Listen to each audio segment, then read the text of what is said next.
সাহাবী রাসূল ৩০,০০০ সাহাবী তাবুকের যুদ্ধের ময়দানের দিকে রওনা করলেন। ৩০,০০০ সাহাবীর ভিতরে একজন সাহাবী ছিলেন মুহাজির সাহাবীর ভাই ছিল হযরতে সালাবা। সালাবা ছিলেন আনসারী সাহাবী। সালাবাকে বলে গেলেন, ভাই আমার, আমি তো যুদ্ধের ময়দানে চলে যাচ্ছি, তুমি যেহেতু মদিনাতে আসো, আমার স্ত্রী আছে, আমার সন্তান আছে, আমার স্ত্রী সন্তানদের ভরণ পোষণ খাবার দাবার দেখাশোনা তুমি করবে।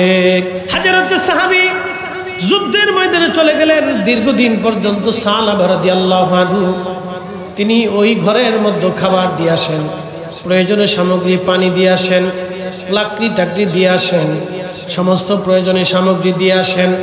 একদিন শয়তান ডাক দিয়ে বলল, সালাবারে, তুমি তো প্রত্যেক দিন তোমার ভাইয়ের স্ত্রীর ঘরে খাবার দিয়ে আসো, তার সন্তানদেরকে খাবার দিয়ে আসো, কিন্তু তুমি তো একটা বড় পর্দা সরায়া দেখো নাই তোমার ভাইয়ের স্ত্রী দেখতে কেমন।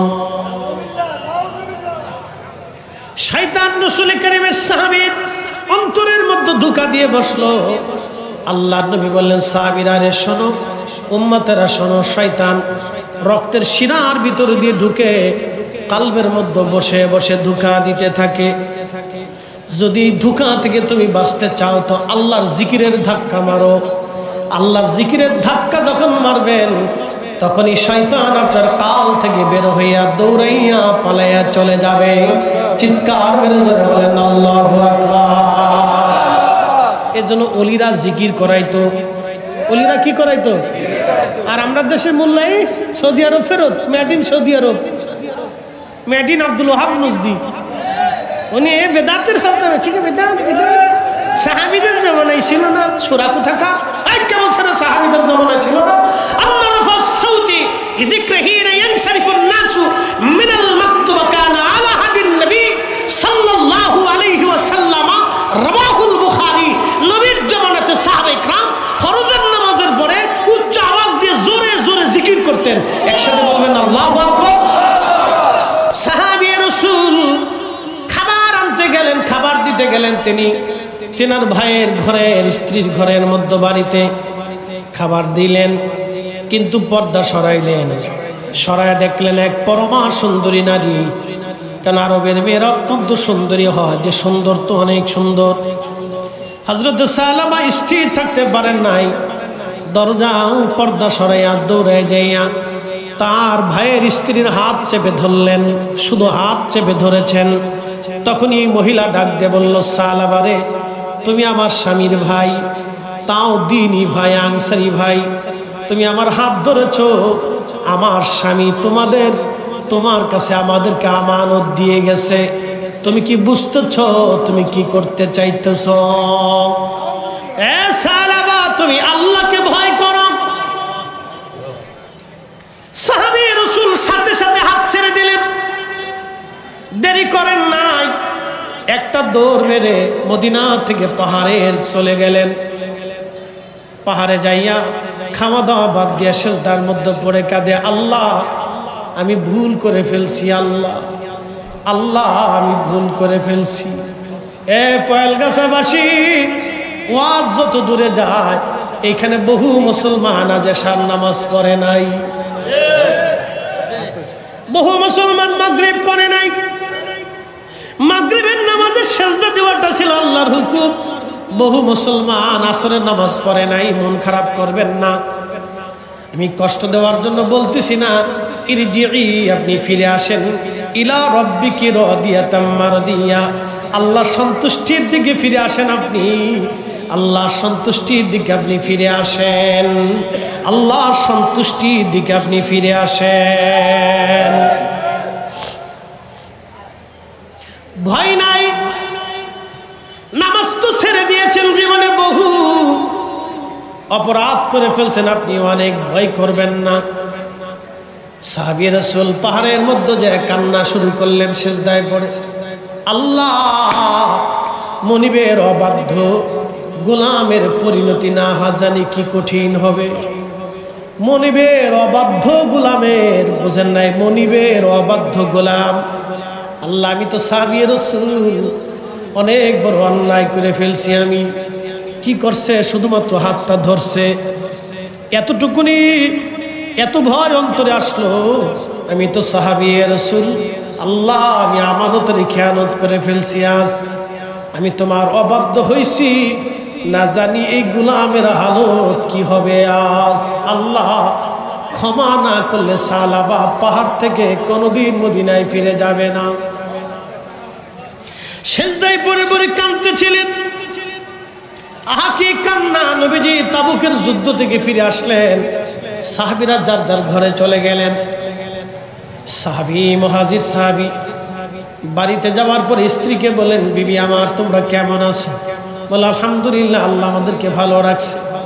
বলো আমার ভাই সালাবা তোমাদের সাথে কেমন ব্যবহার করেছে?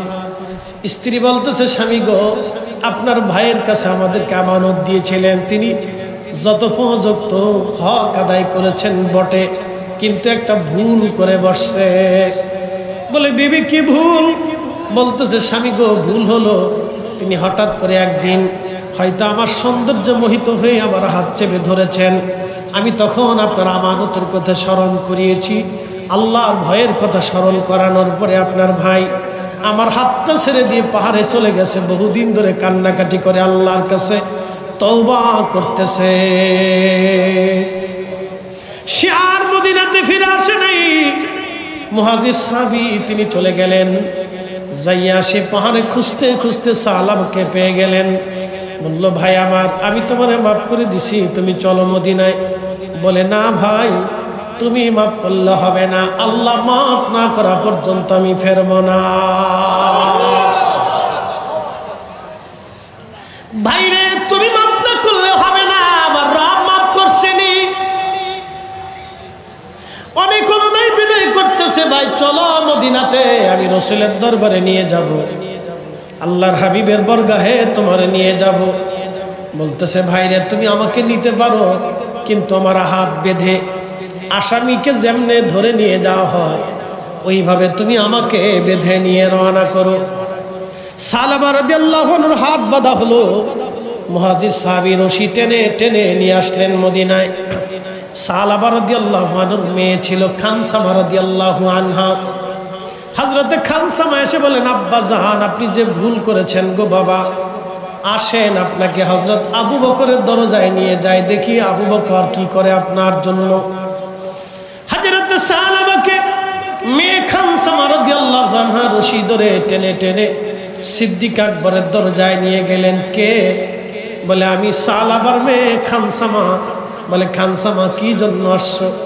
বলে, আবু বকর সিদ্দিক, আমার আব্বা জানকে রশি বেঁধে নিয়ে আসছি, আমার আব্বা ভুল করে ফেলছে, আপনি তো সিদ্দিক আকবর, আল্লাহর নবীর বরগাহে নিয়ে আমার আব্বা জানের জন্য একটা ব্যবস্থা করে দেন। আবু বকর বললেন, না হে খানসামা, তোমার আব্বা জানের অপরাধ নিয়ে আমি রাসূলের দরবারে সুপারিশ করতে পারবো না, আমার পক্ষে সম্ভব না, তুমি চলে যাও। হযরতে খানসামা রশি টেনে টেনে হযরত ওমরের দরজায় নিয়ে আসছে। হযরত ওমরের দরজায় নিয়ে আসার পরে বলতেছে, সালাম দি, কে? বলে, আমি সালাবার মেয়ে খানসামা আসছি। সাইয়েদনা ওমর রাদিয়াল্লাহু আনহু আপনার দরজাতে আসছি, আমার আব্বাজান ভুল করে ফেলছে, এখন আপনি আল্লাহর নবীর বরগাহে নিয়ে আমার আব্বাজানের জন্য একটা ফয়সালা নিয়ে আসেন।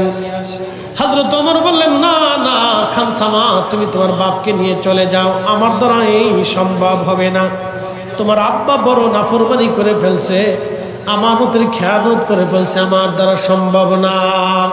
আহলে সুন্নাত কি আজকের না পুরাতন? শোনেন, অনেকে ভাবে যে আহলে সুন্নাত ওয়াল জামাতের ধাক্কা দিয়ে ফেলে দিব, ধাক্কা দিয়ে ফেলতে পারবেন না। বাংলাদেশে যদি 10টা দরবার একত্রিত হয়ে ঢাকা মার্চ করে ঢাকা শহরে জায়গা দেওয়ার কোনো জায়গা নেই। বাংলাদেশের 10টা দরবার যদি একত্রিত হইয়া ঢাকা শহরে মার্চ করে, বাকি 12,000 দরবার বাদ দিলাম, আর যদি 12,500 দরবার মিলে একসাথে বীর মুরিদ মার্চ করে, বাংলাদেশের কোথাও জায়গা দেওয়ার জায়গা পাবেন না। আহলে সুন্নাত ওয়াল জামাতকে কেনি দিয়ে ধাক্কা দিয়ে ফেলে দেওয়ার জায়গা এই কোনো সুযোগ নাই। কথা বলেন ঠিক কি? তবে শুনে রাখেন, আমরা শান্তি প্রিয়। আমরা কি প্রিয়? আমরা গদির লোভ করি না। যদি গদির লোভ করতাম তাহলে বাংলাদেশের পীর মাশেখ মাত্র 24 ঘন্টায় গদি নিতে পারে। 24 ঘন্টা। বিশ্বাস করেন না আপনারা? 24 ঘন্টা লাগবে। শুধু বলবে আপনারা আমরা আসতেছি, আপনারা আসেন। 24 ঘন্টা টাইম মাত্র। খালি যাইতে যত সময় লাগে। বাংলাদেশের সেনাবাহিনী আর পুলিশ দিয়ে গুলি করে ফিরাইতে পারবেন না। না পারবেন না। বাংলাদেশের সেনাবাহিনীর এত গুলি নাই, এত গুলি নাই। বাংলাদেশের সেনাবাহিনীর এত গুলি নাই। কিন্তু আমরা আউলিয়া کرام পন্থী বলে কেন? শুনে রাখেন, বাংলাদেশের জন্ম 71 সালে। তার আগে পাকিস্তান ছিল।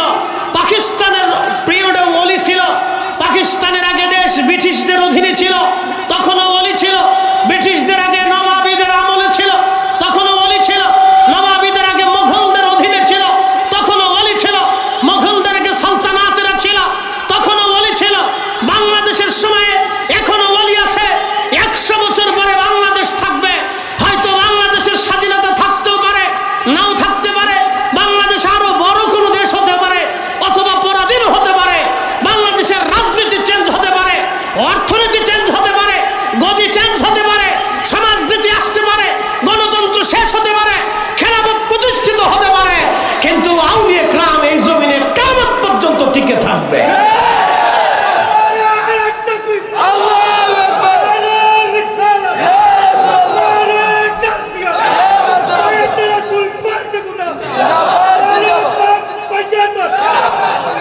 বিশ্বাস হয় না? কোরআন শরীফ বিশ্বাস হয়? কোন আয়াতে ভুল আছে? কোন হরফে বেমিল আছে? যদি কোরআন কলিজার ভিতর থেকে বিশ্বাস করেন তো ভাববেন এটা আল্লাহর কালাম, পৃথিবীর কোন ব্যক্তির কালাম না। কালামুল্লাহ, কালামুল্লাহ। যালিকাল কিতাবু লা রাইবা ফিহি হুদাল লিল মুত্তাকিন। এমন এক কিতাব, কোনো সন্দেহ নাই।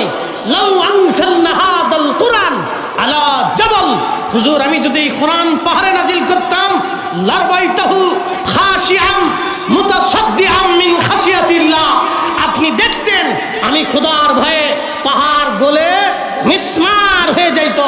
হুজুর এই কোরআন আমি আপনার কলবে নাজিল করেছি।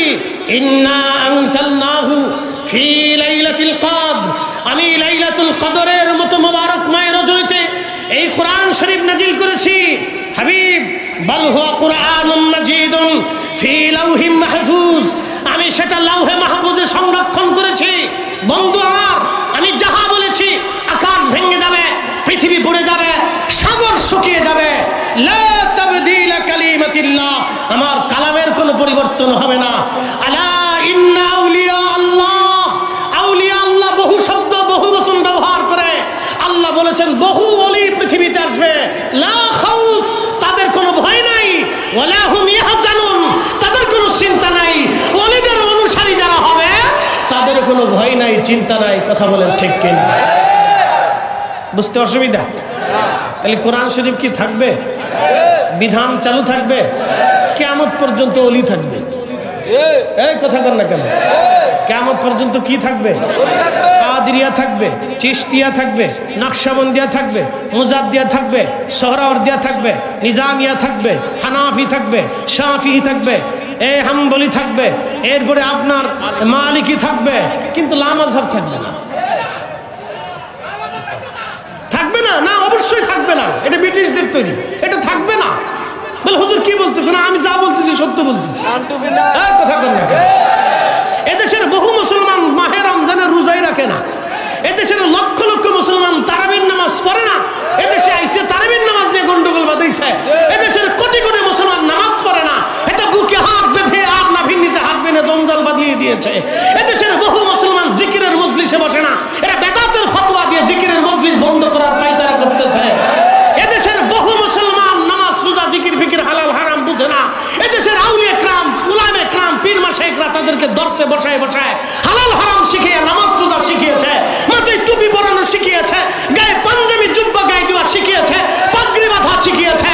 অতএব আউলিয়া کرامদের দেশ, উলামা کرامের দেশ, আহলে সুন্নাত ওয়াল জামাতের বাংলাদেশ। কথা বলেন ঠিক না?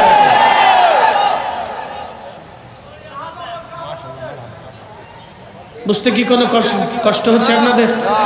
তাহলে বুঝে যাবেন। আমি অল্পতে অনেক ওয়াজ সেরে বলছি।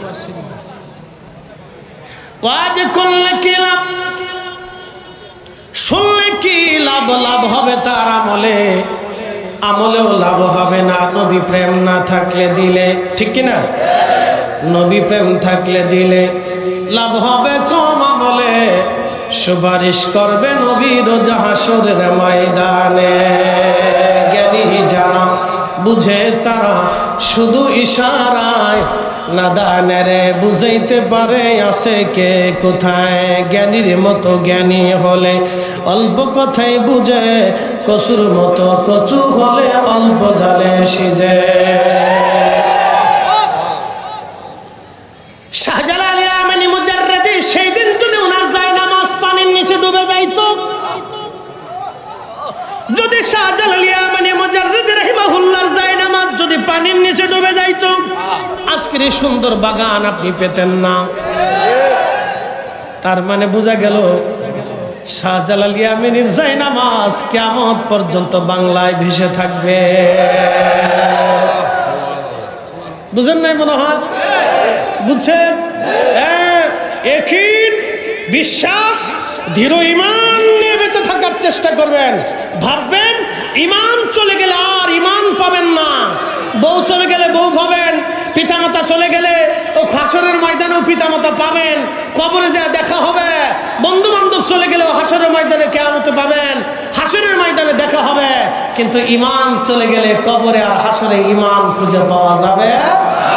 এটা একবারে কালবের ভিতরে বদ্ধ করে মজবুত করে ধারণ করতে হবে, মনে রাখবেন।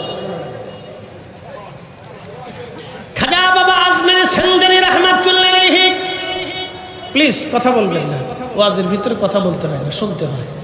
খাজা বাবা আজমেরি রাহমাতুল্লাহ আলাইহি সেই দিন তিনি আজমির শরীফে দাঁড়াইয়া এক মুষ্টি মাটি নিয়ে বিসমিল্লাহি আল্লাহু আকবার বলে পানিপথের প্রান্তরে ছুঁড়ে মেরেছিলেন।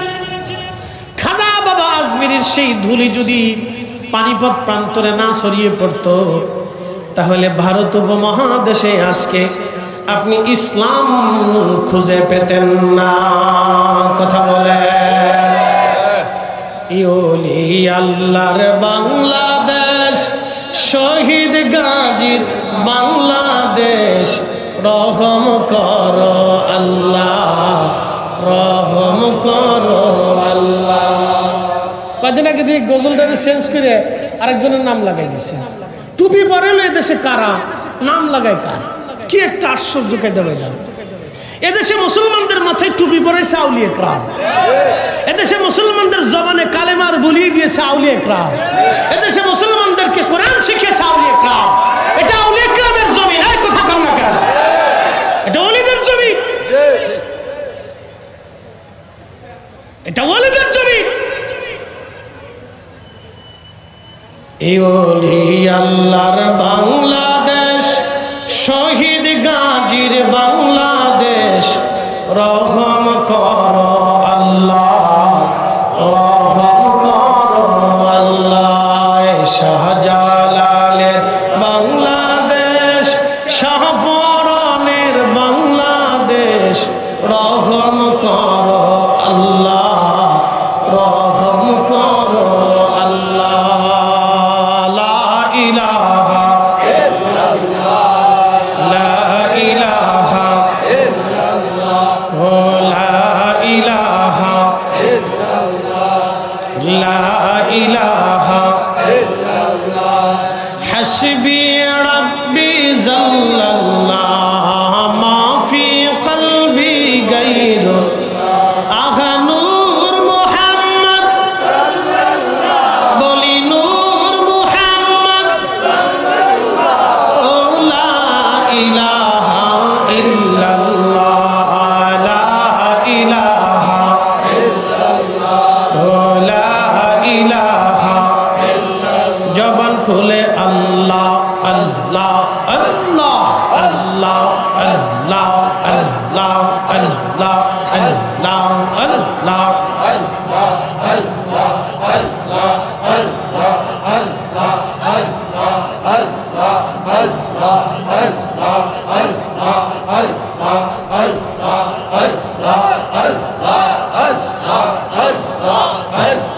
সুবহান কে পারে বুঝি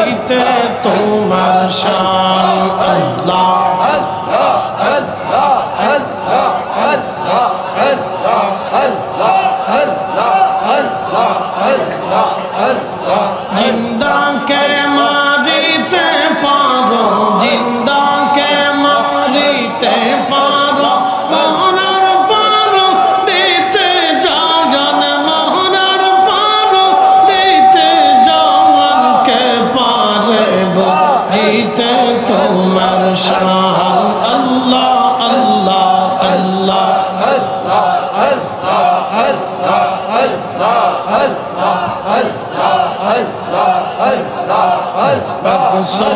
সুবহানকে পারব জিতে তোমার শান। আল্লাহ আল্লাহ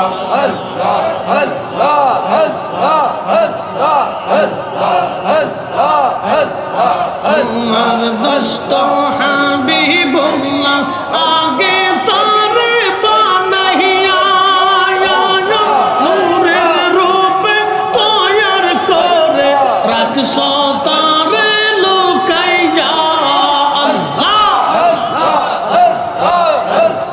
তোমার দোস্ত হাবিবুল্লাহ আগে তারে বানাইয়া নূরের রূপে তৈয়ার করে রাখছো তারে লুকাইয়া। পাক সুবহানকে পারব জিতে তোমার শান। আল্লাহ আল্লাহ আল্লাহ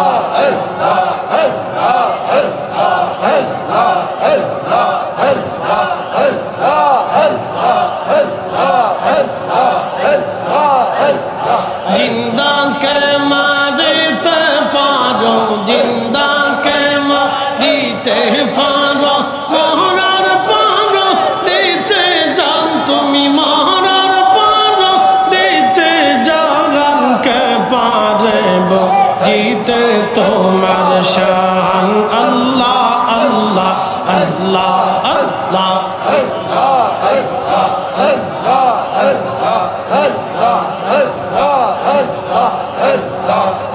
এক লক্ষ 24,000 পয়গম্বর বানাইয়া তোমার দোস্ত হাবিবুল্লাহ রাখছো তারে লুকাইয়া। 1,24,000 পয়গম্বর বানাইয়া তোমার দোস্ত হাবিবুল্লাহ রাখছো তারে লুকাইয়া।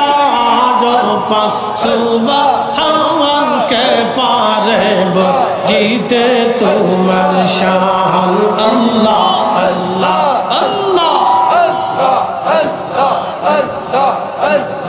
জিন্দাকে মারিতে পারো, জিন্দাকে মারিতে পারো, মরার পারো দিতে জাগানকে পারব জিতে তোমার শান। আল্লাহ আল্লাহ আল্লাহ আল্লাহ আল্লাহ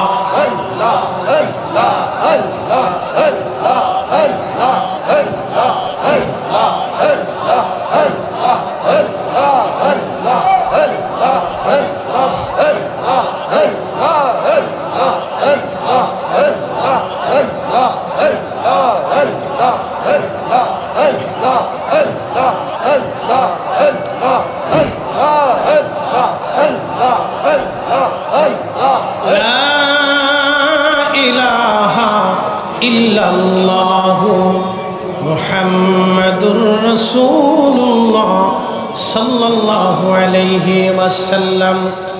বলছিলাম আমি ওয়াজের মাঝে মানব জাতির বয়স মিনিমাম হলো 2,24,000 বছর। এই 2,24,000 বছরে কোটি কোটি মানুষ কবরে চলে গেছে, সবাই ঈমান নিয়ে কবরে যেতে পারে নাই। খুব মনোযোগ দিবেন, যারা ঈমানওয়ালা তারা বড় ভাগ্যবান। সবাইকে আল্লাহ নবী মনোনীত করেন নাই, সবাইকে আল্লাহ রসুল মনোনীত করেন নাই।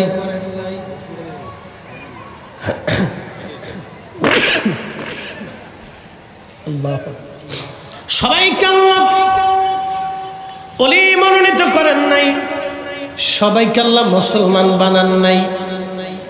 আল্লাহ যাকে মুসলমান বানাইলেন তার বুলন্দ নসিব, যারে অলি বানাইলেন তারা আরো বুলন্দ নসিব, যারে নবী বানাইলেন তার আরো বিরাট বুলন্দ নসিব, যারে রসুল বানাইলেন তার আরো বিরাট বুলন্দ নসিব। এবং বিরাট সমস্ত নবীদের নবী যিনি, রসুলদের ইমাম যিনি, কুল মাখলুকাতের সাইয়্যিদ যিনি, তামাম সৃষ্টির ফাউন্ডেশন তিনি, রাহমাতুল লিল আলামিন নবীজির মহান সম্মান একেবারে অতুলনীয়। কথা বলেন ঠিক কিনা?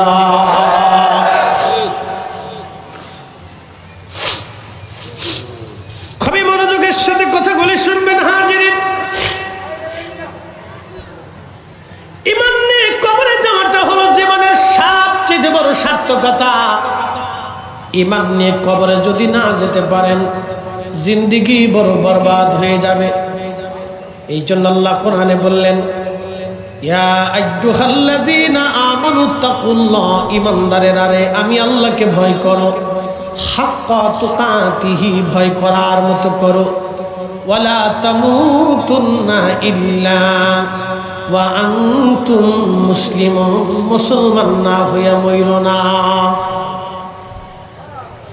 মুসলমান হতে হবে কার মতো?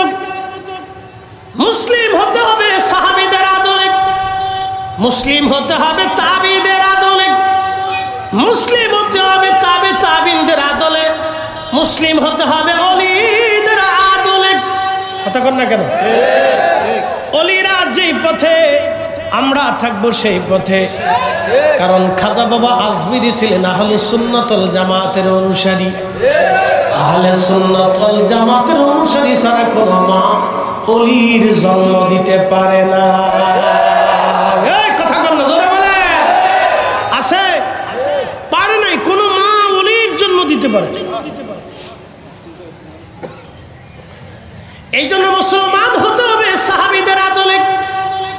আউলিয়া কাম যেই পথে যেই মতে ঘুমিয়ে গেলেন, ওই পথে ওই মতে ওই ইমানে যারা ঘুমাবে তারা ওয়ালা তামুতুন্না ইল্লা ওয়া আনতুম মুসলিমুন, তারা মুসলমান হয়ে কবরে যাবে। ওলিদের পথ ছাড়া প্রকৃত মুসলমান হওয়া যায় না। উপস্থিতি কুরআন শরীফ থেকে প্রথমে একটা আয়াত পড়েছিলাম, ওই আয়াতের তাফসীরের দিকে যাব। নবীর দরবারে একজন সাহাবী ছিলেন, তার নাম সালাবা আল আনসারী। ওই সময় মুহাজির সাহাবী যারা ছিলেন তারা হিজরত করে মদিনায় গেলেন, আর মদিনার সাহাবীদেরকে বলা হতো আনসারী, সাহায্যকারী। আর মুহাজির যারা যারা হিজরতকারী তারা বিভিন্ন অঞ্চল থেকে হিজরত করে মদিনায় আসলো।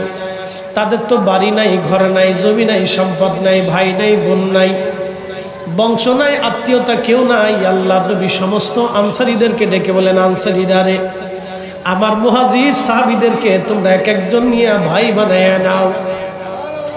কি বানায় নাও? ভাই। মুহাজিরদেরকে নিয়ে তোমরা ভাই বানায় নাও। সমস্ত আনসারী সাহাবীরা মুহাজিরদেরকে নিয়ে গেলেন ভাই বানায়া। কারো যদি জমি ছিল অর্ধেক জমি ভাইয়ের নামে দিয়ে দিল, দুইটা ঘর থাকলে একটা ঘর ভাইকে দিয়ে দিল, বাড়ি বাসনপত্রগুলি ভাগ করে তার মুহাজির ভাইকে দিয়ে দিল। কারো যদি দুইজন স্ত্রী ছিল, একজন স্ত্রীকে তালাক দিয়ে তার ভাইয়ের সাথে বিবাহ পড়ায় দিল। একসাথে বলবেন আল্লাহু আকবার। না না, হয় না, আরো জোরে বলে। এজন্যই তারা পৃথিবী বিজয় করেছিল। আল্লাহর হাবিব সাহাবা ইকরামকে সামনে নিয়ে বসলেন, সাহাবীরা রে তোমরা শুনে নাও, আমার এক দল উম্মত দুনিয়াতে আসবে, তারা কাফেরদের সামনে মাথা নত করে থাকবে। সাহাবা ইকরাম চিন্তায় পড়ে গেলেন, ইয়া রাসূলুল্লাহ, তারা কি আমাদের থেকে সংখ্যায় কম হবে? নবীজি বলেন, না সাহাবী না, তারা তোমাদের থেকে বহু বহু গুণে সংখ্যায় বেশি থাকবে। একটু চিন্তা করেন, আল্লাহ রাসূলের কথার সাথে মিলেই দেখেন। সাহাবা ইকরাম খুব চিন্তায় পড়ে গেলেন, পেরেশানির মধ্যে বসে। এত বেশি পেরেশানি পড়লেন যে চিন্তায় পড়ে গেলেন যে এত উম্মত থাকার পরও তারা কাফেরদের সামনে মাথা নত করবে, আর আমরা মুসলিমে কয়জন কাফেরদের সামনে মাথা নত করি না।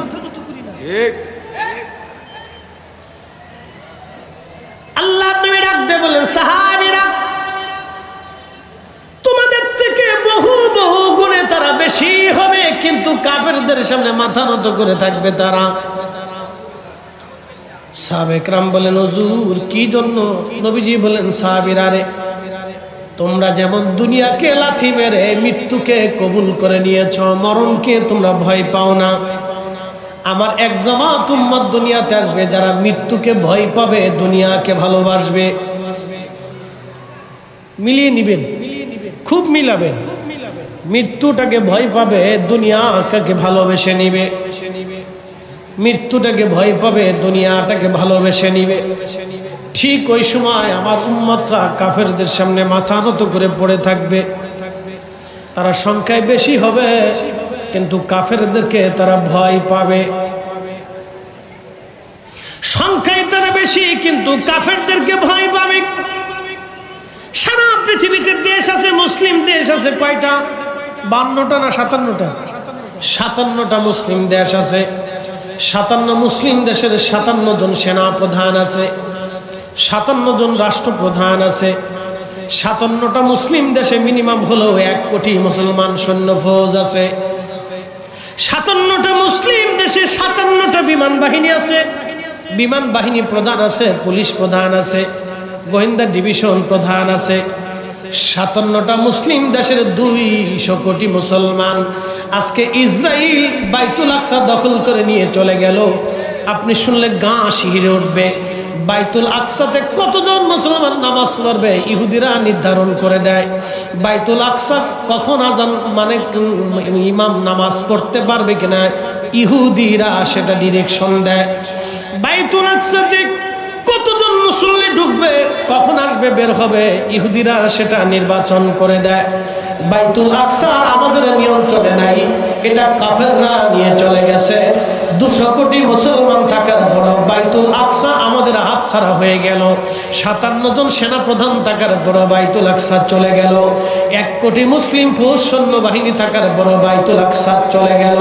তার অর্থ হলো মুসলমান দুনিয়া পাইয়া আল্লাহ ভুলে গেছে, রসুলের গোলামি ভুলে গেছে। কথা বলেন ঠিক কিনা? আপনি বুঝে বুঝে আল্লাহ রসুলের কথার সাথে মিলিয়ে দেখবেন। 1450 বছর আগে যা যা বলেছে ঠিক তাই। সংখ্যায় অনেক হবে, কিন্তু তার কাফেরদের সাথে সামনে মাথা নত করবে, ভয় পাবে। আপনি বুঝতে পারছেন পৃথিবীর কোন দেশ সাহস পায় না, পৃথিবীর কোন দেশ সাহস পায় না। বলবেন ইরান, না সেও সাহস পায় না। সে মাঝে মধ্যে 2-4টা ক্ষেপণাস্ত্র ফুটিং মারছে, মারার পরে থেমে গেছে। শুধু হামাসের কিছু যোদ্ধারা যুদ্ধ করে টিকে আছে, বাড়িঘর শেষ হয়ে গেছে, সন্তান শহীদ হয়ে গেছে, কিচ্ছু নাই তাদের, কিন্তু তারপরও তারা যুদ্ধ করে যাচ্ছে। একসাথে বলবেন আল্লাহু আকবার। না হয় না, আরো জোরে বলেন, আরো জোরে বলেন। তাহলে মুসলমান আছে কয়জন হিসাব কষে? মুসলমান আছে সৌদির বাদশা, বিরাট মুসলমান না, বিরাট বিরাট মুসলমান। তারা ঘন্টা মুড়ি সবসময় থাকে, ঘন্টা মাথার তুলতে সরায় না। কি কথা কর না কেন? না বুঝেন না, ঘন্টা মাথার থেকে সরায় না। তার এটা সরাইতো না, এটা সাইনবোর্ড। সাইনবোর্ড এটা কি?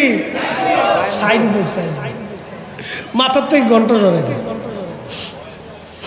বই তো এক একজনের বউ আছে 30টা। বেটা ডরাবে না, ডরাবে কি? আমি চিন্তা করে আমি মরে গেলে আমার বউদের অবস্থা কি হবে? কথা ক্লিয়ার, কোনো ভেজাল টেজাল নেই। কারো বিবি আছে 25টা, কারো স্ত্রী আছে 15টা, কারো আছে 20টা। যার যত টাকা তার তত বউ, অসুবিধা নেই। এরা আবার আমরা দেশে এসে ফতোয়া আমারে মিলাদুন নবী হারাম, তোর ফতোয়ার গোষ্ঠী কি লাই? এই কথা বল না কেন? জোরে বলে, এই হাত উঁচা করে বলে মিলাদুন নবী চলবে না দেশে, চলবে না, ঘরে ঘরে মিলাদ চলবে। কথা বল না কেন? ঠিক কি না?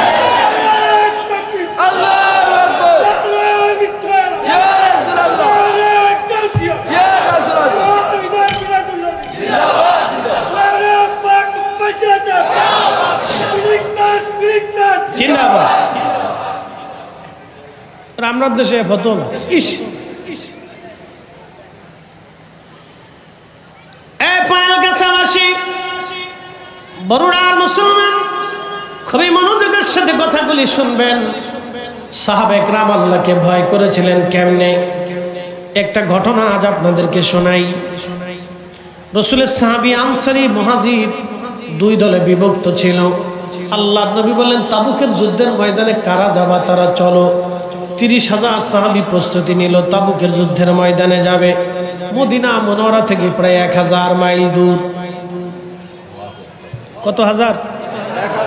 কেমনে যাইতে হবে? পায়ে হেঁটে, যুদ্ধের জন্য। কোন সাহাবী আসছে, তার কোনো খাবার টাবার নেই, একই কাপড়, একটা জুব্বা, একটা চাদর আর একটা তলোয়ার নিয়ে যুদ্ধের রওনা দিচ্ছে। একসাথে বলবেন আল্লাহু আকবার। জীবনের জন্য না শাহাদাতের জন্য? শাহাদাতের জন্য। তারা আল্লাহকে ভয় করত, দুনিয়াকে ভালোবাসত না, মৃত্যুকে পছন্দ করত। কারণ তারা জানতো আমার মৃত্যু মানে আল্লাহর সাথে সাক্ষাৎ। এই আশিক রাসূল যারা, তারা মরণকে ভয় পায় না। তারা চিন্তা করে মৃত্যুর পরেই আমার কবরে আমার রাসূলের সাথে দেখা হবে। ইমাম আহলে সুন্নাত আলা হযরত রাহিমাহুল্লাহ, হুজুর গাউসে পাক রাহিমাহুল্লাহ, ইমাম মালিক রাহিমাহুল্লাহ, মুজাদ্দিদ আল ফিসানি রাহিমাহুল্লাহ, খাজা বাকিবিল্লাহ রাহিমাহুল্লাহ, শাহ সুফি ফতেহ আলী রসুলের নামার রাহিমাহুল্লাহ, পৃথিবীর বড় বড় বুজুর্গ যারা ছিলেন তারা মৃত্যুকে পছন্দ করতেন, যে মৃত্যুর পরেই আমার রসুলের সাথে দিদার হবে। আল্লাহু আকবার। সাহাবী রাসূল 30,000 সাহাবী তাবুকের যুদ্ধের ময়দানের দিকে রওনা করলেন। 30,000 সাহাবীর ভিতরে একজন সাহাবী ছিলেন মুহাজির। মুহাজির সাহাবীর ভাই ছিল হযরতে সালাবা। সালাবা ছিলেন আনসারী সাহাবী। সালাবাকে বলে গেলেন, ভাই আমার, আমি তো যুদ্ধের ময়দানে চলে যাচ্ছি, তুমি যেহেতু মদিনাতে আসো, আমার স্ত্রী আছে, আমার সন্তান আছে, আমার স্ত্রী সন্তানদের ভরণ পোষণ, খাবার দাবার দেখাশোনা তুমি করবে। হযরত সাহাবী যুদ্ধের ময়দানে চলে গেলেন। দীর্ঘদিন পর্যন্ত সালাবা রাদিয়াল্লাহু আনহু তিনি ওই ঘরের মধ্যে খাবার দিয়ে আসেন, প্রয়োজনীয় সামগ্রী পানি দিয়ে আসেন, লাকড়ি টাকড়ি দিয়ে আসেন, সমস্ত প্রয়োজনীয় সামগ্রী দিয়ে আসেন। একদিন শয়তান ডাক দিয়ে বলল, সালাবারে, তুমি তো প্রত্যেক দিন তোমার ভাইয়ের স্ত্রীর ঘরে খাবার দিয়ে আসো, তার সন্তানদেরকে খাবার দিয়ে আসো, কিন্তু তুমি তো একটা বড় পর্দা সরায় দেখো নাই তোমার ভাইয়ের স্ত্রী দেখতে কেমন। শয়তান রাসূল কারীমের সাহাবীর অন্তরের মধ্যে ধোঁকা দিয়ে বসলো। আল্লাহর নবী বললেন, সাহাবীরা রে শোনো, উম্মতেরা শোনো, শয়তান রক্তের শিরার ভিতর দিয়ে ঢুকে কলবের মধ্যে বসে বসে ধোঁকা দিতে থাকে। যদি ধোঁকা থেকে তুমি বাঁচতে চাও তো আল্লাহর জিকিরের ধাক্কা মারো। আল্লাহর জিকিরের ধাক্কা যখন মারবেন তখনই শয়তান আপনার কাল থেকে বের হইয়া দৌড়াইয়া পালাইয়া চলে যাবে। চিৎকার মেরে জোরে বলেন আল্লাহু আকবার। এজন্য ওলিরা জিকির করাইতো। ওলিরা কি করাইতো? আর আমরা দেশের মোল্লাই সৌদি আরব ফেরত, made in Saudi Arab, made in Abdul Wahab Najdi. উনি বেদাতের ফতোয়া, ঠিক আছে, বেদাত বেদাত। সাহাবীদের জামানায় ছিল না, সূরা কোথাকার এই কেমন ছিল, সাহাবীদের জামানায় ছিল না। আল্লাহ রাফাস সাউতি যিকরিহি ইয়ানসারিফুন নাসু মিনাল মাকতুবা কানা আলা হাদিন নবী সাল্লাল্লাহু আলাইহি ওয়াসাল্লাম রাওয়াহুল বুখারী। নবীর জামানাতে সাহাবায়ে کرام ফরজের নামাজের পরে উচ্চ আওয়াজ দিয়ে জোরে জোরে জিকির করতেন। একসাথে বলবেন আল্লাহু আকবার। এই ফতোয়া মারতেছে, ফতোয়া দিয়ে ইসলামটা শেষ করে ফেলছে। এত ফতোয়া মারছে যে আমাদের যুবক শ্রেণী আজকে অধিক যুবকরা আদবের নষ্ট হয়ে গেছে। দেখেন মুরব্বী দেখলে সালাম দেয় না, এই কথা কর না কেন।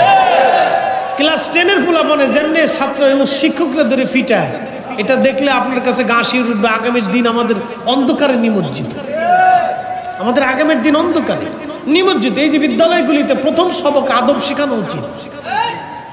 প্রত্যেকটা বাংলাদেশের বিদ্যালয়ে বিদ্যাপীঠে সিলেবাসের প্রথমেই আদব শেখানো উচিত। এটা আদব শেখানো হয় না। বাংলাদেশে এক এক সময় এক একটা শিক্ষা ব্যবস্থার ভিতরে কিছু আস্তিক নাস্তিক আবিজাবি আউলা জাউলা বাউলা বসে থাকে, যেগুলির কারণে আমাদের শিক্ষা ব্যবস্থা ধ্বংস হয়ে যাইতেছে। নারী কমিশন নামে নারী কমিশন এসে বলে দিল পতিতাদেরকে কর্মজীবী শ্রমজীবীর মর্যাদা দিতে হবে। আরে বেটা, আমাদের দেশের লক্ষ লক্ষ নারীদেরকে বেশ্যা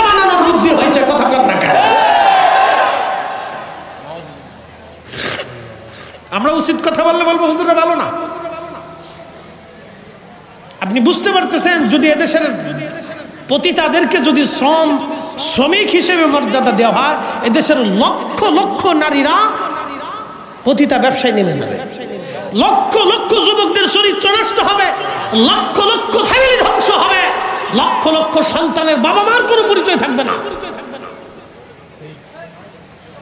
এটা কখনোই হতে দেওয়া যাবে না। এই কথা বলবেন না, এটা কখনোই হতে দেওয়া যাবে না।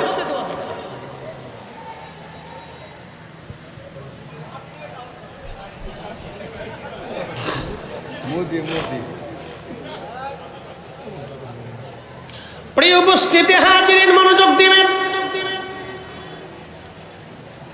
সাহাবী রাসূল খাবার আনতে গেলেন, খাবার দিতে গেলেন। তিনি তেনার ভাইয়ের ঘরের স্ত্রীর ঘরের মধ্যে বাড়িতে খাবার দিলেন, কিন্তু পর্দা সরাইলেন। সরায় দেখলেন এক পরমা সুন্দরী নারী। কারণ আরবের মেয়েরা অত্যন্ত সুন্দরী হয়, যে সুন্দর তো অনেক সুন্দর। হযরত সালামা স্থির থাকতে পারেন নাই, দরজা পর্দা সরাইয়া দৌড়ে যাইয়া তার ভাইয়ের স্ত্রীর হাত চেপে ধরলেন। শুধু হাত চেপে ধরেছেন, তখনই মহিলা ডাক দিয়ে বলল, সালামা রে, তুমি আমার স্বামীর ভাই, তাও দ্বীনি ভাই, আনসারী ভাই, তুমি আমার হাত ধরেছ। আমার স্বামী তোমার কাছে আমাদেরকে আমানত দিয়ে গেছে। তুমি কি বুঝতেছ তুমি কি করতে চাইতেছ?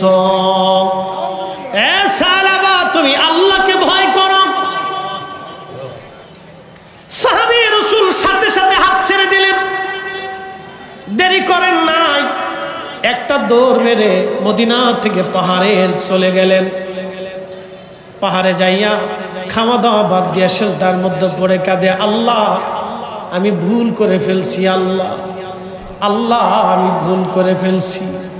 এ পয়েলগাছাবাসী, ওয়াজ যত দূরে যায়, এখানে বহু মুসলমান আজ এশার নামাজ পড়ে নাই, বহু মুসলমান মাগরিব পড়ে নাই। মাগরিবের নামাজে সিজদা দেওয়াটা ছিল আল্লাহর হুকুম। বহু মুসলমান আসরের নামাজ পড়ে নাই। মন খারাপ করবেন না, আমি কষ্ট দেওয়ার জন্য বলতেছি না। ইরজিই, আপনি ফিরে আসেন, ইলা রাব্বিকি রাদিয়াতাম মারদিয়া, আল্লাহর সন্তুষ্টির দিকে ফিরে আসেন। আপনি আল্লাহর সন্তুষ্টির দিকে আপনি ফিরে আসেন, আল্লাহর সন্তুষ্টির দিকে আপনি ফিরে আসেন। ভয় নাই, নামাজ তো ছেড়ে দিয়েছেন, জীবনে বহু অপরাধ করে ফেলছেন, আপনি অনেক ভয় করবেন না। সাহাবী রাসূল পাহাড়ের মধ্যে যে কান্না শুরু করলেন, সিজদায় পড়ে, আল্লাহ মনিবের অবাধ্য গোলামের পরিণতি না জানি কি কঠিন হবে। মনিবের অবাধ্য গোলামের, বুঝেন নাই, মনিবের অবাধ্য গোলাম। আল্লাহ, আমি তো সাহাবী রাসূল অনেক বড় অন্যায় করে ফেলছি। আমি কি করছে? শুধুমাত্র হাতটা ধরছে, এতটুকুনি এত ভয় অন্তরে আসলো। আমি তো সাহাবী রাসূল, আল্লাহ আমি আমানতের খেয়ানত করে ফেলছি। আজ আমি তোমার অবাধ্য হইছি, না জানি এই গোলামের হালত কি হবে আজ। আল্লাহ ক্ষমা না করলে সালাবা পাহাড় থেকে কোনোদিন মদিনায় ফিরে যাবে না। সিজদায় পড়ে পড়ে কাঁদতেছিলেন। আহা কি কান্না! নবীজি তাবুকের যুদ্ধ থেকে ফিরে আসলেন, সাহাবীরা যার যার ঘরে চলে গেলেন। সাহাবী, মুহাজির সাহাবী বাড়িতে যাওয়ার পর স্ত্রীকে বলেন, বিবি আমার তোমরা কেমন আছো? বলে আলহামদুলিল্লাহ, আল্লাহ আমাদেরকে ভালো রাখছে। বলো আমার ভাই সালাবা তোমাদের সাথে কেমন ব্যবহার করেছে? স্ত্রী বলতেছে, স্বামী গো, আপনার ভাইয়ের কাছে আমাদেরকে আমানত দিয়েছিলেন, তিনি যথোপযুক্ত হক আদায় করেছেন বটে, কিন্তু একটা ভুল করে বসছে। বলে বিবি কি ভুল? বলতেছে, স্বামী গো, ভুল হলো তিনি হঠাৎ করে একদিন হয়তো আমার সৌন্দর্য মোহিত হয়ে আমার হাত চেপে ধরেছেন। আমি তখন আপনার আমানতের কথা স্মরণ করিয়েছি।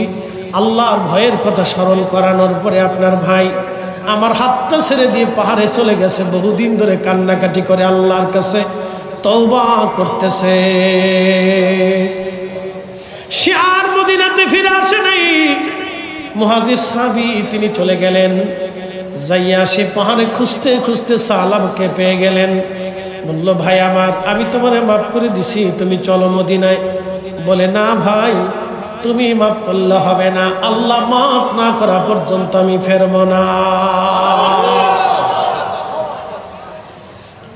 ভাইরে, তুমি মাফ না করলে হবে না, আমার রব মাফ করছেনি। অনেক অনুনয় বিনয় করতেছে, ভাই চলো মদিনাতে, আমি রসুলের দরবারে নিয়ে যাব, আল্লাহর হাবিবের বরগাহে তোমারে নিয়ে যাব। বলতেছে, ভাইরে তুমি আমাকে নিতে পারো, কিন্তু আমার হাত বেঁধে আসামিকে যেমনে ধরে নিয়ে যাওয়া হয় ওইভাবে তুমি আমাকে বেঁধে নিয়ে রওনা করো। সালাবা রাদিয়াল্লাহু আনহুর হাত বাঁধা হলো। মুহাজির সাহাবী রশি টেনে টেনে নিয়ে আসলেন মদিনায়। সালাবা রাদিয়াল্লাহু আনহুর মেয়ে ছিল খানসামা রাদিয়াল্লাহু আনহা। হযরতে খানসামা এসে বলেন, আব্বা জান, আপনি যে ভুল করেছেন গো বাবা, আসেন আপনাকে হযরত আবু বকরের দরজায় নিয়ে যায়, দেখি আবু বকর কি করে আপনার জন্য। হযরত সালাবাকে মেয়ে খানসামা রাদিয়াল্লাহু আনহা রশি ধরে টেনে টেনে সিদ্দিক আকবরের দরজায় নিয়ে গেলেন। কে? বলে, আমি সালাবার মেয়ে খানসামা। বলে, খানসামা কি জন্য আসছো? বলে, আবু বকর সিদ্দিক, আমার আব্বা জানকে রশি বেঁধে নিয়ে আসছি, আমার আব্বা ভুল করে ফেলছে, আপনি তো সিদ্দিক আকবর, আল্লাহর নবীর বরগাহে নিয়ে আমার আব্বা জানের জন্য একটা ব্যবস্থা করে দেন। আবু বকর বললেন, না হে খানসামা, তোমার আব্বা জানের অপরাধ নিয়ে আমি রসুলের দরবারে সুপারিশ করতে পারবো না, আমার পক্ষে সম্ভব না, তুমি চলে যাও। হযরতে খানসামা রশি টেনে টেনে হযরত ওমরের দরজায় নিয়ে আসছে। হযরত ওমরের দরজায় নিয়ে আসার পরে বলতেছে, সালাম দি, কে? বলে, আমি সালাবার মেয়ে খানসামা আসছি। সাইয়েদনা ওমর রাদিয়াল্লাহু আনহু আপনার দরজাতে আসছি, আমার আব্বাজান ভুল করে ফেলছে, এখন আপনি আল্লাহর নবীর বরগাহে নিয়ে আমার আব্বাজানের জন্য একটা ফয়সালা নিয়ে আসেন। হযরত ওমর বললেন, না না খানসামা, তুমি তোমার বাপকে নিয়ে চলে যাও, আমার দ্বারা এই সম্ভব হবে না, তোমার আব্বা বড় নাফরমানি করে ফেলছে, আমানতের খেয়ানত করে ফেলছে, আমার দ্বারা সম্ভব না। হযরতে সালাবাকে তার মেয়ে নিয়ে চলে গেল হযরতে আলী রাদিয়াল্লাহু আনহুর দরজায়।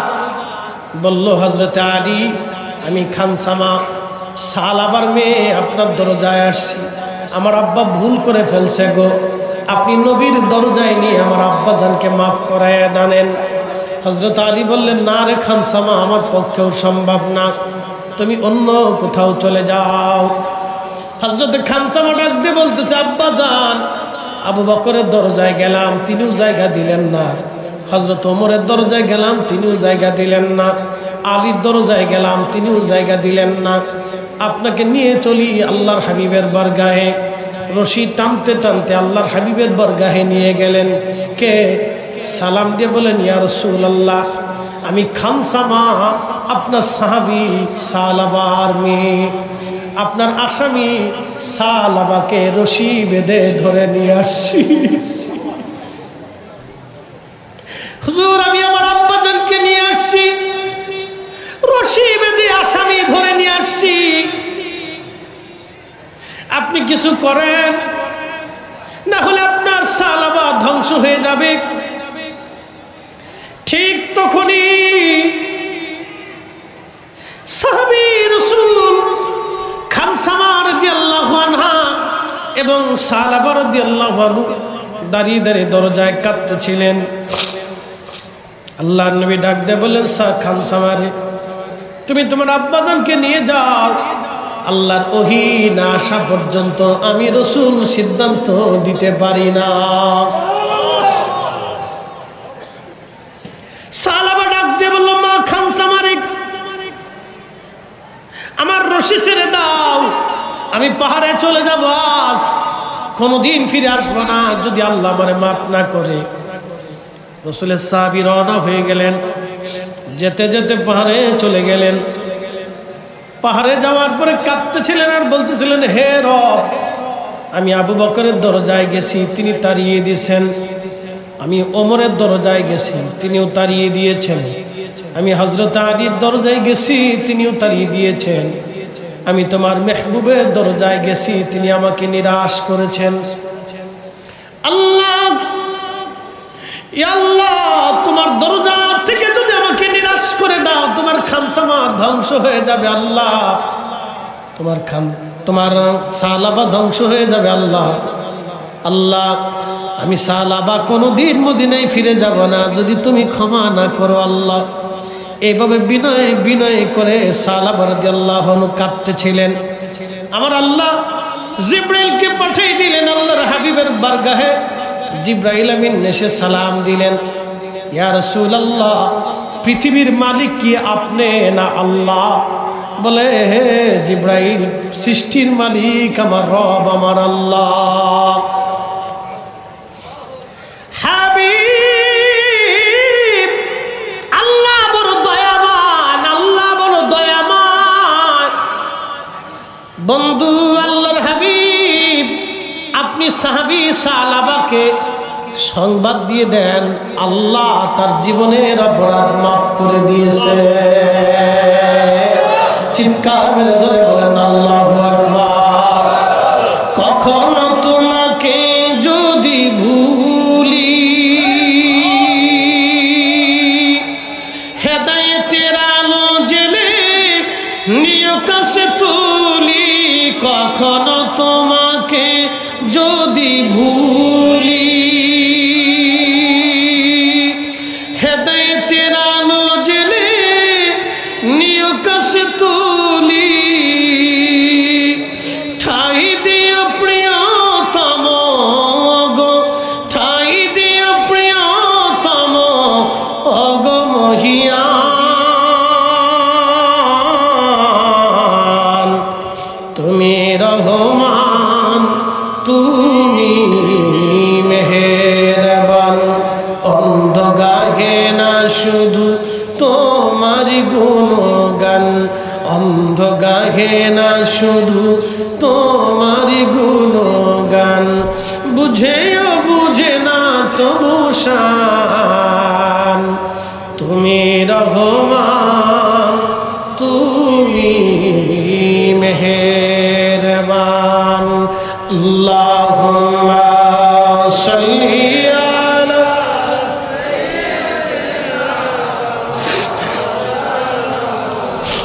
মুহাম্মদ সাইয়্যিদিনা।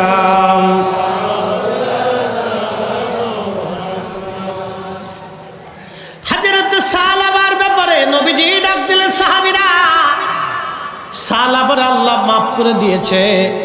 তোমরা কে কে আমার সালাবাকে পাহাড় থেকে আনতে যাবা বলো। হযরত আবু বকর, হযরতে ওমর, হযরতে সালমান ফারসি, হযরত আলী রিদওয়ানুল্লাহি তাআলা আলাইহিম আজমাইন, এই চারজন মহান সাহাবী দাঁড়িয়ে গেলেন। আল্লাহর নবী বললেন, আবু বকর, ওমর, তোমরা দুইজনে বসো। সালমান ফারসি এবং আলী রাদিয়াল্লাহু আনহুমা, তোমরা দুইজনে চলে যাও, আমার সাহাবাকে পাহাড় থেকে খুঁজে তালাশ করে নিয়ে আসো। নবীর মহান দুইজন সাহাবী খুঁজতে খুঁজতে পাহাড়ের গহ্বরে যায় দেখলেন একটা কোনায় সালাবা সেজদায় পড়ে কাঁদতেছে, আল্লাহ ক্ষমা যদি না করো তোমার সালাবা ধ্বংস হয়ে যাবে। আল্লাহ, তোমার সালাবা ধ্বংস হয়ে যাবে ক্ষমা যদি না করো। আমার পীর মুর্শিদ হুজুর কেবলা জান আট্টুশির হুজুর শেষ রাত্রিবেলার তাহাজ্জুদের সময় একটা শের গাইতেন, আপনাদেরকে একটু শোনাই। শুধু মাঝে মধ্যে হয়তো অনেকেই বিরূপ মন্তব্য করতে পারেন, একটা সুন্দর শের আপনাদেরকে শোনাবো। হুজুর কেবলা এইভাবে গাইতেন, গুনাহগারো বলে মাওলা, অপরাধী বলে মাওলা, দূরে ফেলে দিও না, গুনাহগারো বলে মাওলা। ঠিক তাহাজ্জুদের সময় শেষ রাত 3টে 3:30 ভিতরে এই শেরটা টানতেন, অপরাধী বলে মাওলা, গুনাহগারো বলে মাওলা, দূরে ফেলে দিও না, মাগফিরাত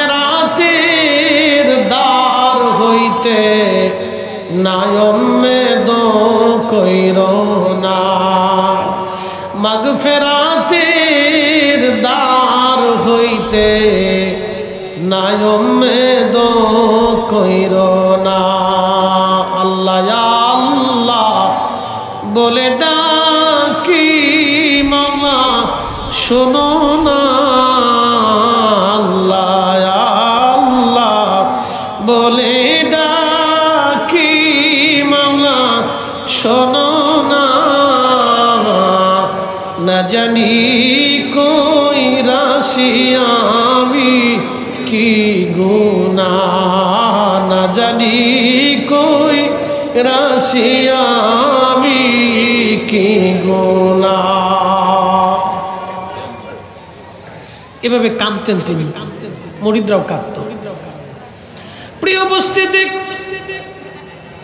সানাবা পাহাড়ের গুহার মধ্যে পড়ে পড়ে কাঁদতেছে, আল্লাহ ক্ষমা যদি না করো তোমার সালাবা ধ্বংস হয়ে যাবে। সালমান ফার্সি গেলেন আর সাথে হযরত আলী গেলেন। দুইজন যায় সালাবাকে বলতেছে, সালাবারে মাথা উঠাও, সুসংবাদ নিয়ে আমরা আসছি। বলে বলো কি সুসংবাদ? বলে আল্লাহ তোমারে মাফ করে দিয়েছে। একসাথে জোরে বলেন আল্লাহু আকবার। কুল ইয়া ইবাদিয়াল্লাযীনা আসরাফু আলা আনফুসিহিম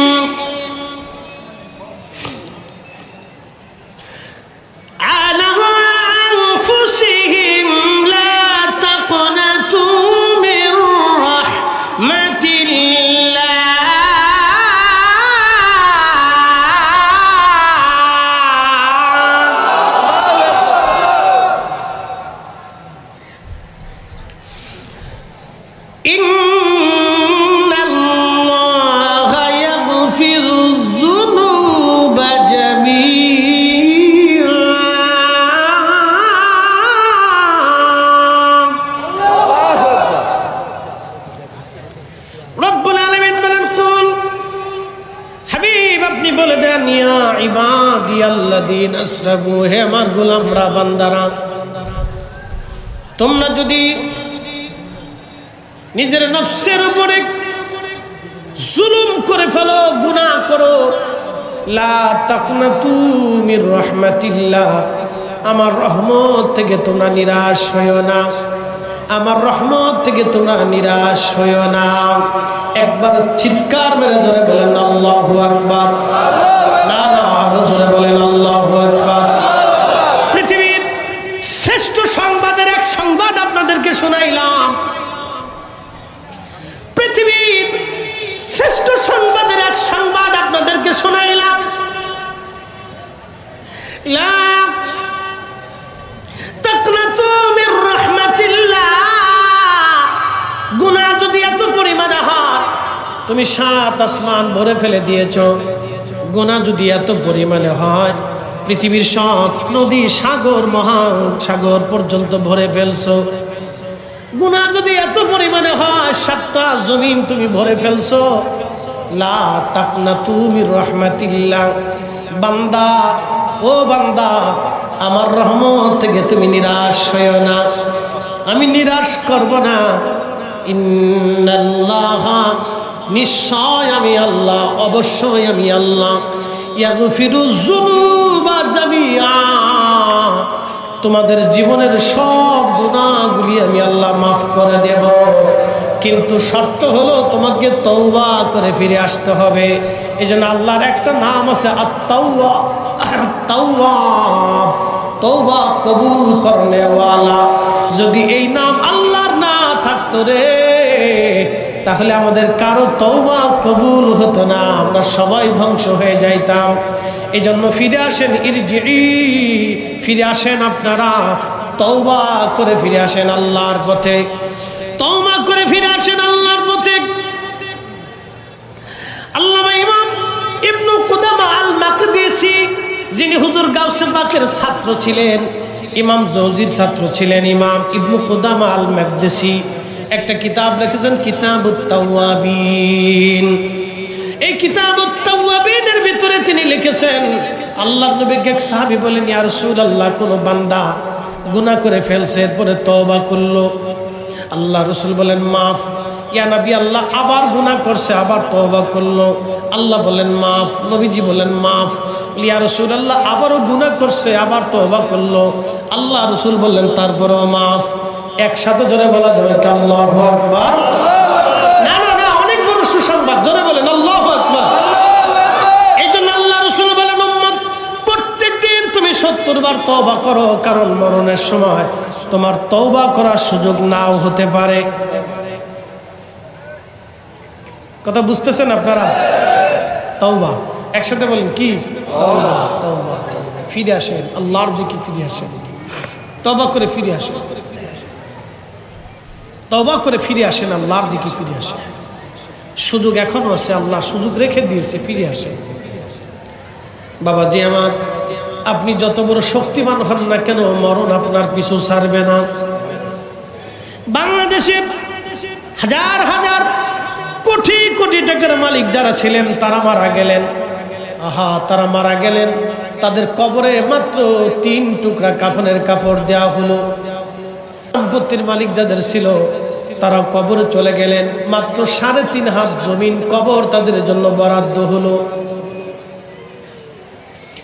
আপনি পৃথিবীর মালিক যদি হন, 3.5 হাত কবর আপনার জন্য বরাদ্দ। আপনি যদি হাজার হাজার বিলিয়ন ট্রিলিয়ন কোটি কোটি টাকার মালিক হন, পৃথিবীর সমস্ত স্বর্ণ আপনার যদি মালিকানায় আসে, পৃথিবীর সমস্ত যদি গহনা এবং রূপা এবং আপনার কি বলে আরো জহরত বলি, হীরা মণিমুক্ত যদি আপনার অধীনে চলে আসে, মাত্র 3 টুকরা কাফনের কাপড় আপনার জন্য বরাদ্দ। এর বেশি 1 ইঞ্চিও বেশি পাবেন না। মাত্র 3 টুকরা বরাদ্দ, 3 টুকরা বরাদ্দ কাপড়, মাত্র 3.5 হাত জমিন বরাদ্দ। আমার এই 2টা কথা যদি কেউ বাড়ি পর্যন্ত নিয়ে যেতে পারেন, তাহলে আজকেই তওবা হবে। আল্লাহ, জীবনে কারো অর্থ মেরে খাবো না, জীবনে কারো হক মেরে খাবো না। আল্লাহ, জীবনে কারো রক্ত চুষবো না। আল্লাহ, জীবনে কারো অধিকার ক্ষুণ্ণ করবো না। জীবনে ভাইয়ের সম্পদ মারবো না। জীবনে বোনের হক নষ্ট করবো না। জীবনে কখনো মা বাবার হক নষ্ট করবো না। শুধু 2টা কথা বাড়ি নিয়ে যান। 1 নাম্বার, আপনি অনেক অর্থের, যত অর্থের মালিক হন, পৃথিবীর মালিক হলো আপনার জন্য মাত্র 3 টুকরা কাফনের কাপড় বরাদ্দ। সারা পৃথিবীর মালিকও যদি আপনি হয়ে যান, 3.5 হাত জমিন আপনার জন্য বরাদ্দ। এর বেশি কিছুই আপনি পাবেন না। সাহাবী 2 জন সাহাবাকে নিয়ে আসলেন। তখন হযরত বেলাল রাদিয়াল্লাহু আনহু ফজরের আযান দিলেন, আসসালাতু খায়রুম মিনান নাওম, ঘুম থেকে নামাজ ভালো। সমস্ত সাহাবী মসজিদ ভরা, একেবারে জায়গা নাই। হযরত সালাবা রাদিয়াল্লাহু আনহু সবার পিছনের কাতারে এসে দাঁড়াইলেন। আল্লাহর নবী কোরআন তেলাওয়াত শুরু করলেন। আলহামদুলিল্লাহ সূরা ফাতিহা পড়ার পরে নবীজি সূরা তাকাসুর শুরু করলেন। আলহাকুমুত তাকাসুর হাত্তা যুরতুমুল মাকাবির। আল্লাহু আকবার। আলহাকুমুত তাকাসুর হাত্তা যুরতুমুল মাকাবির। আল্লাহু আকবার। ঠিক তখনই হযরত সালাবা রাদিয়াল্লাহু আনহু থরথর করে কাঁপতেছিলেন। থরথর করে কেঁপে চিৎকার দিয়ে উঠলেন, আহ! শুধু আহ! চিৎকার দিয়ে হযরত সালাবা মসজিদে নবীর মধ্যে পড়ে গেলেন। পরে আর দেরি হলো না, আমার আল্লাহ তার রূহ নিয়ে চলে গেলেন। নামাজরত অবস্থায় কোরআন তেলাওয়াতে আল্লাহর ভয়ে। আলহাকুমুত তাকাসুর অর্থ বলে দিয়ে যায়, মানুষ দুনিয়ার পিছে দৌড়াইয়া আমি আল্লাহকে ভুলে যায়। মানুষ দুনিয়ার পিছে দৌড়ে আমি আল্লাহকে ভুলে যায়। হাত্তা যুরতুমুল মাকাবির, কবর পর্যন্ত, এরপরে আর কোনো সুযোগ নাই। সালাবা ঘুমিয়ে গেলেন। মসজিদের মধ্যে সালাবা ইন্তেকাল করলেন। একসাথে চিৎকার মেরে জোরে বলেন না মারহাবা, লা ইলাহা লা ইলাহা গেলে চলে, গজলটা করলাম। ও লা ইলাহা ও লা ইলাহা লা ইলাহা ইল্লাল্লাহ লা ইলাহা হাসবি রাব্বি জাল্লাল্লাহ মা ফি কলবি গায় আহা নূর মুহাম্মদ ও নূর মুহাম্মদ ইল্লাল্লাহ লা ইলাহা ও লা ইলাহা লা ইলাহা ইল্লাল্লাহ মুহাম্মাদুর রাসূলুল্লাহ সাল্লাল্লাহু আলাইহি ওয়াসাল্লাম। হযরত সালামা মেহমান আসছে? আচ্ছা, আমার তো সময় শেষ, টাইম দেওয়া যাবে না আমার।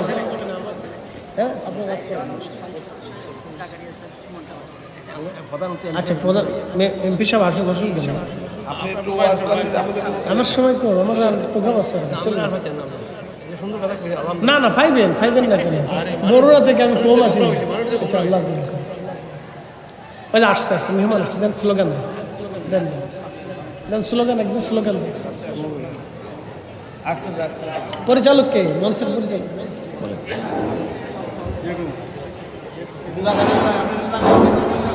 নারায়ে তাকবীর, আল্লাহু আকবার, নারায়ে তাকবীর, আল্লাহু আকবার, নারায়ে রিসালাহ, ইয়া রাসূলুল্লাহ, নারায়ে রিসালাহ, ইয়া রাসূলুল্লাহ, নারায়ে গাউসিয়া, ইয়া রাসূলুল্লাহ, আহলে সুন্নাত ওয়াল জামাত, জিন্দাবাদ, এমপি সাহেবের আগমন, এমপি মহোদয়ের আগমন,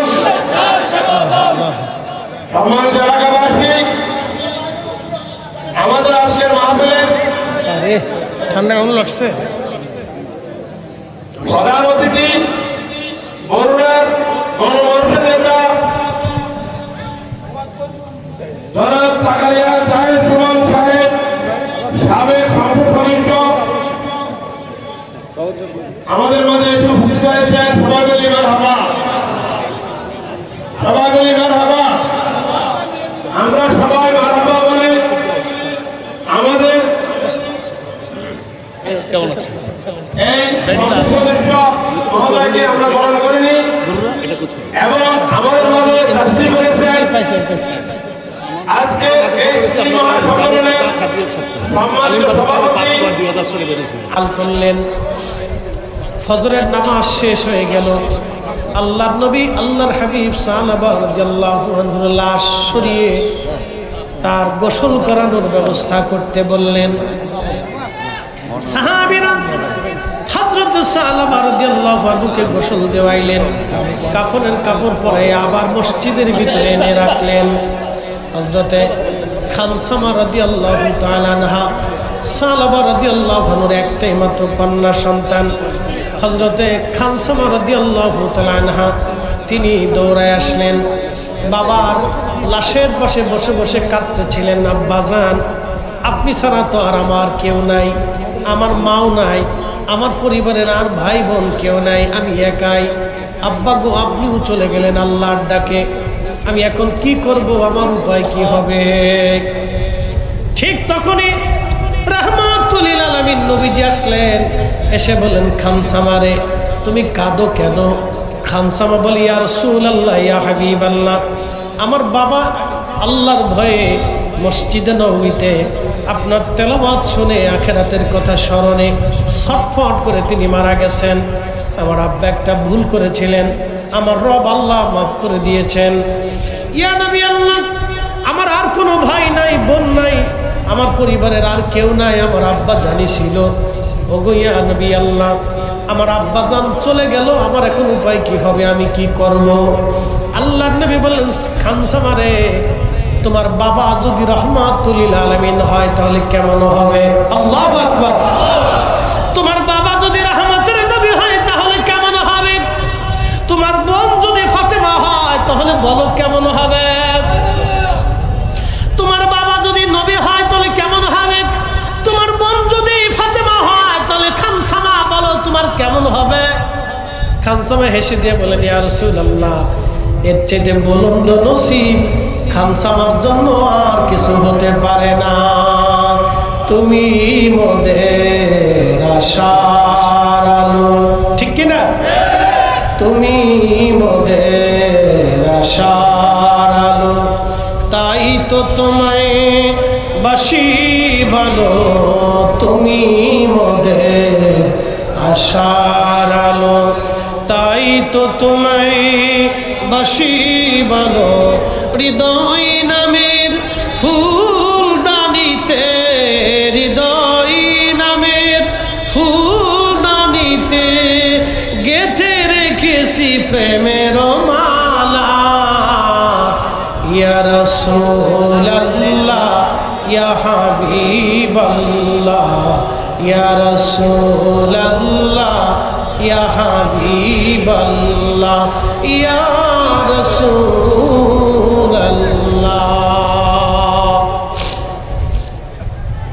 আল্লাহর নবী বলেন, আমার সাহাবার জানাজা নিয়ে যাও।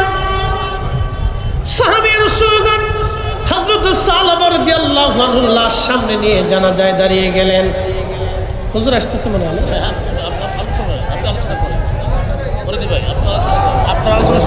সাহাবা তাকবীরটা বিশেষ করে নারে তাকবীর, আল্লাহু আকবার, নারে রিসালাত, ইয়া রাসূলুল্লাহ, নারে কাসিয়াত, আহলে সুন্নাত ওয়াল জামাত,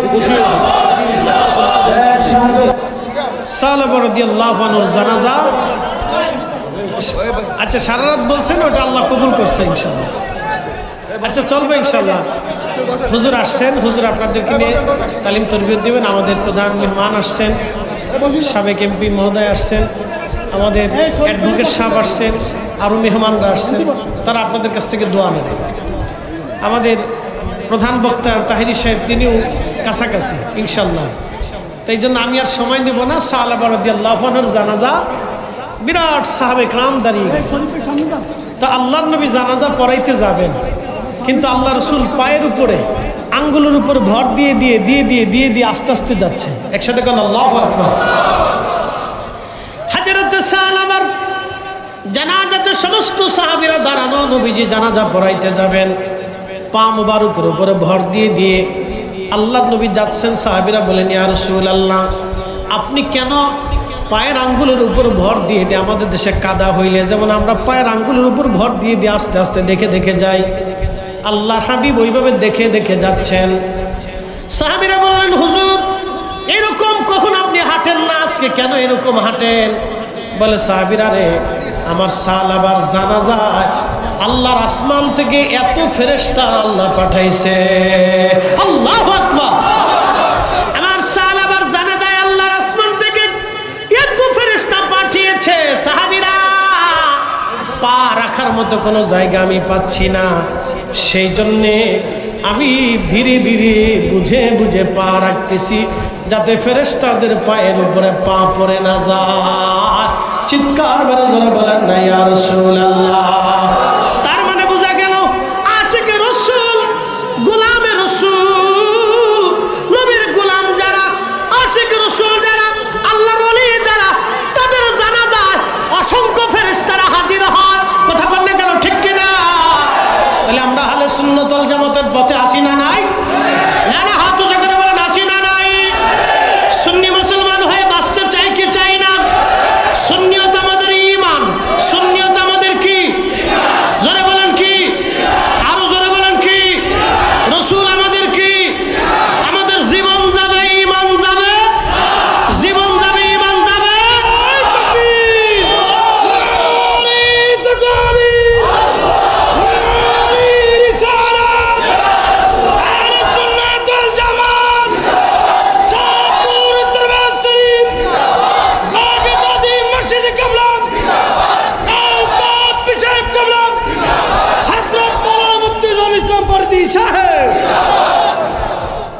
আসসালাম আল বেদা। সম্মানিত ইশা হুজুর কেবলা, তিনি আসছেন, তিনি আল্লাহর একজন মকবুল ওলির আওলাদ। ওনাকে বসিয়ে কথা বলাটা আদবের খেলাফ, এগুলো ক্ষমা চেয়ে নিচ্ছি। সমস্ত অলিরা আমাদের মাথার তাজ, কথা ঠিক কিনা? সমস্ত অলিরা আমাদের কি মাথার তাজ। আজকে প্রধান জি আজকের প্রধান অতিথি যিনি, তিনিও বক্তব্য দিবেন। তিনি আপনাদের এলাকার কৃতি সন্তান, আলহামদুলিল্লাহ। খুব শিক্ষানর্গে আমি আসার পর ওনার খুব প্রশংসা শুনছি, ভালো লাগছে। আর সাধারণত কুমিল্লার মানুষ তো এমনিতেই শিক্ষানুরাগী, সারা বাংলাদেশ থেকে কুমিল্লা ভিন্ন। কুমিল্লায় ওয়াজ করেও মজা, ওয়াজ শোনায়ও মজা। সারা বাংলাদেশে অন্য জায়গায় এরকম ওয়াজ করলে অনেকে বুঝে না, বুঝতে চায় না। কুমিল্লার মানুষ শিক্ষিত বেশি বিদায় তারা এগুলি পছন্দ করে। মারহাবা কর, আল্লাহ কবুল করুন। আসসালামু আলাইকুম ওয়া রাহমাতুল্লাহি তাআলা ওয়া বারাকাতুহু।